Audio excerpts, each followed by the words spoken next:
Hey guys, and welcome to Nobility Games. I'm Danny, and I'm here to teach you everything you need to know about the Digimon trading card game. Let's get started.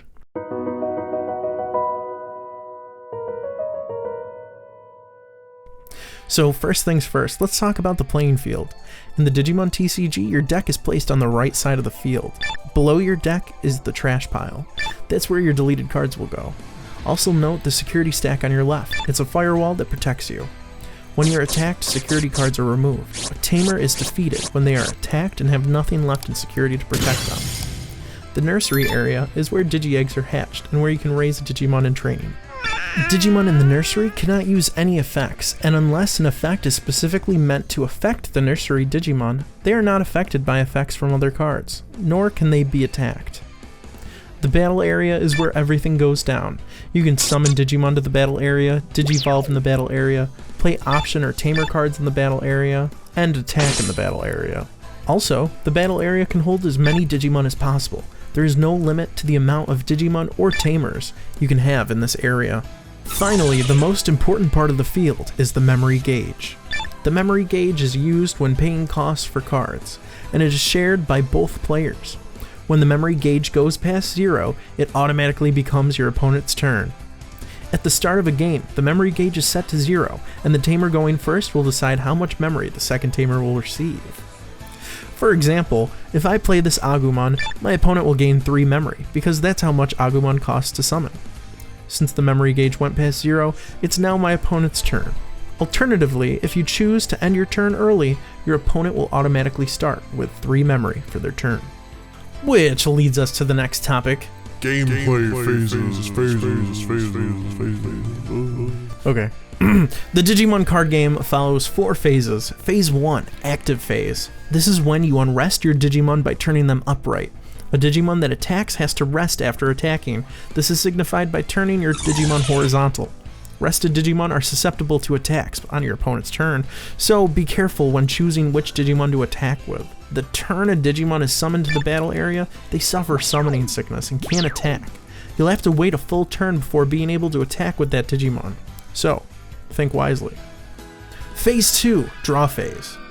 This is pretty simple. Draw 1 card from your deck to your hand. If a Tamer can't draw because their deck is empty, that Tamer loses. The Tamer who goes first does not draw a card during their draw phase on their first turn. Speaking of first turn, I should mention that at the start of the game, you'll take the top 5 cards from your deck and place them in the security stack first. Then, you'll draw 5 cards from the top of your deck for your starting hand. Phase 3, Nursery Phase. Tamers may do one of the following. Hatch a Digi-Egg. Move a Digimon from nursery to the battle area. Or, do nothing. This can only be done once per turn. Hatching Digi-Eggs can only be done when there are no Digimon in the nursing area. Draw 1 Digi-Egg from the top of your deck and place it face up in the nursery area, moving a Digimon from the nursery. A Digimon can be moved from the nursery area to the battle area once they have reached level 3 or higher. Digimon below level 3 can't enter the battle area. Sorry, little fella, you need to be this tall to ride. Moving a Digimon from the nursery to the battle area is not considered summoning, so summoning effects are not activated. Also note that a Digimon can perform an attack on the same turn they were moved from the battle area. No summoning sickness here. Do nothing. If you chose to do nothing, you can proceed to the next phase without doing anything. That was easy. Phase 4, Main Phase. This is the primary phase of the game. During this phase, Tamers can perform as many of the following actions as possible, in any order they choose. Summoning Digimon. Digivolving. Playing Tamers. Playing options. Attack. End of turn. Like mentioned earlier, if the memory gauge goes to 1 or above on your opponent's side due to costs or other effects, the turn ends and it becomes your opponent's turn. We've hit you with a lot of terminology now, so let's dissect these cards and break down what all this gibberish means. There are 3 cards that will make up your main deck in total.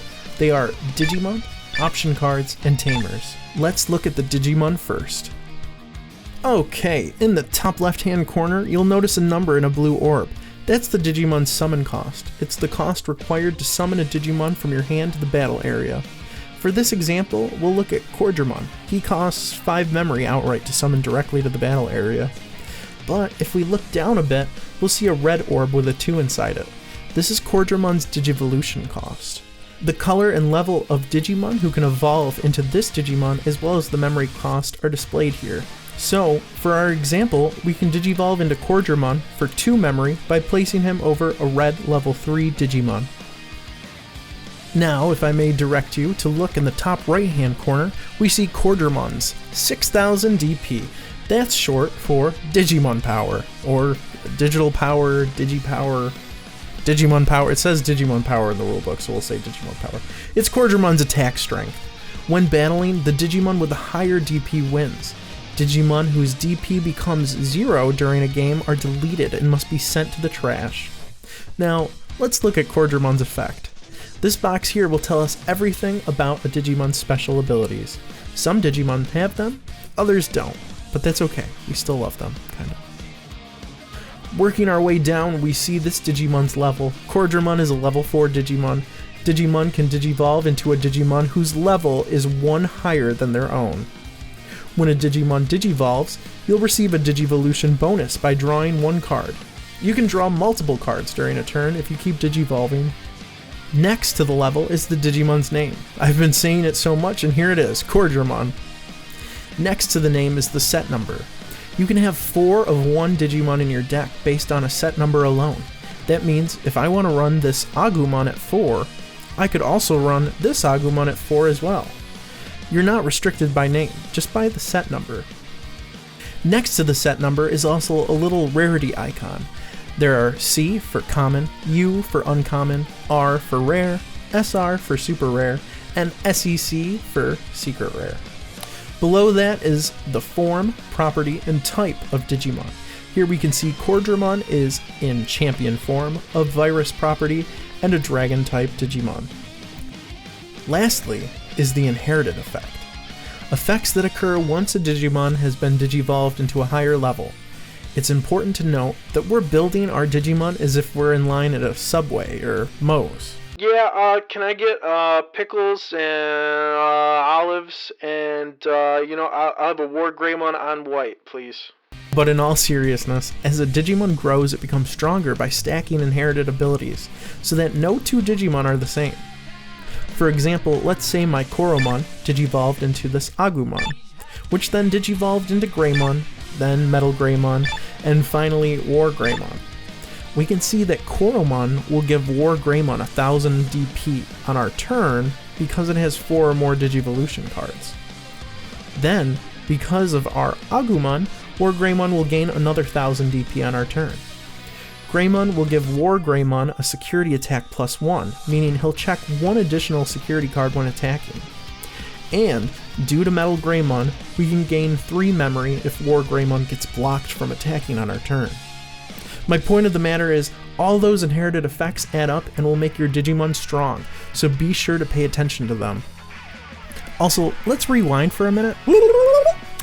Speaking of War Greymon getting blocked, did I mention there are blockers in this game? Our old pal Cordramon is a red blocker, and it states that right there in his effect box, when an opponent's Digimon attacks, you may suspend this Digimon to force the opponent to attack it instead. You aren't limited to playing a deck full of blockers, but as of right now, there are only so many blockers available to play, and most decks usually use at least 4. So keep your eyes out for them before attacking. Next up are option cards. Like Digimon, option cards have a memory cost which can be found in the top left corner.